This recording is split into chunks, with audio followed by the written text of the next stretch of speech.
Bhishma Dev, who was the brother of Pandu's father, he's actually lifelong brahmachari. His father wanted to marry a very young girl, although he was quite old. And the king of the young girl said, no, you can't marry her, because if you marry her, what is the use? Your own son is already full grown. He will marry and his son will be the king.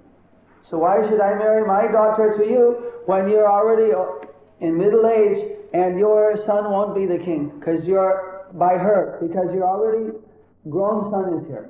So then Bhishma Dev, seeing the situation, his father was very anxious to get married again. So he said, no, don't worry for me, I will never get married. Just to satisfy his father, he was so austere, he accepted a lifelong brahmachari. I won't get married. Are you satisfied? He said, all right. Then he gave his daughter in marriage to the king, the father of Bhishma Dev. So Bhishma Dev had taken an oath in front of fire that he would never marry. So his guru in military science was Parsuram. And Parsuram told him at one point, you should get married, you know, Bhishma Dev. I think it'd be good for you to get a wife.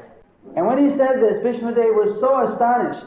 He said, on what basis can you say this? This is fully against the scripture. I have made an oath to Krishna that I'll never take a wife. And you're advising me? Yes. He said, you should get married. This is my order. Then he said, Karja karja janata guru tajam vitiyato. Even a guru, he doesn't know what to do, what not to do, I give him up. You're no longer guru. You're not representing Krishna. I renounce you. And then there was a huge battle. Parsuram attacked him immediately, and then Bhishma Dev, they fought for days and days. They're fighting just a complete, to the last straw type of fight. After he renounced Parsuram. Finally Parsuram, he was satisfied. He said, all right. He was very satisfied with the fight. He said, you're all right. You don't have to get married. So, and Bhishma Dev, of course, he stayed brahmachari his whole life. He got a blessing that he could die at his own free will. Unless he desired, he wouldn't have to leave his body. No one could force him to die. Even they peppered him, filled with arrows from top to bottom. He was lying practically like a pincushion filled with arrows. He wouldn't leave his body. He was waiting for the exact opportune moment. That was a special boon he had. And then, of course, Krishna personally stood before him and glancing upon Krishna with full darshan at that moment. As the sun was in the northern side, then he left his body. So that is the point. These people who went out to fight, trying to steal Lakshmi, they died. They are fortunate to die at the hand of Krishna. Therefore, they got liberation. But it's not recommended we should go out and fight Krishna and think of Krishna in that way as our enemy.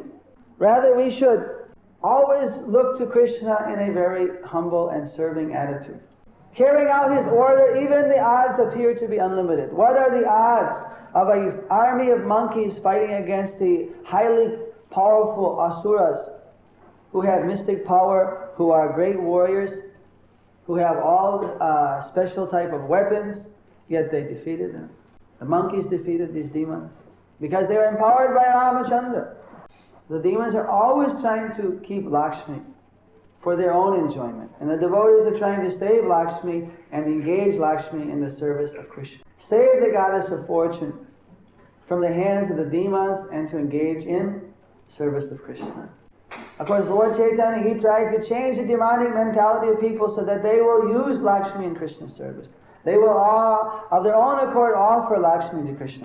That is a very transcendental potency that Lord Chaitanya gives, that he can induce even the demons to become devotees and to engage Lakshmi in Krishna's service. This is the special qualification of Lord Chaitanya Mahaprabhu.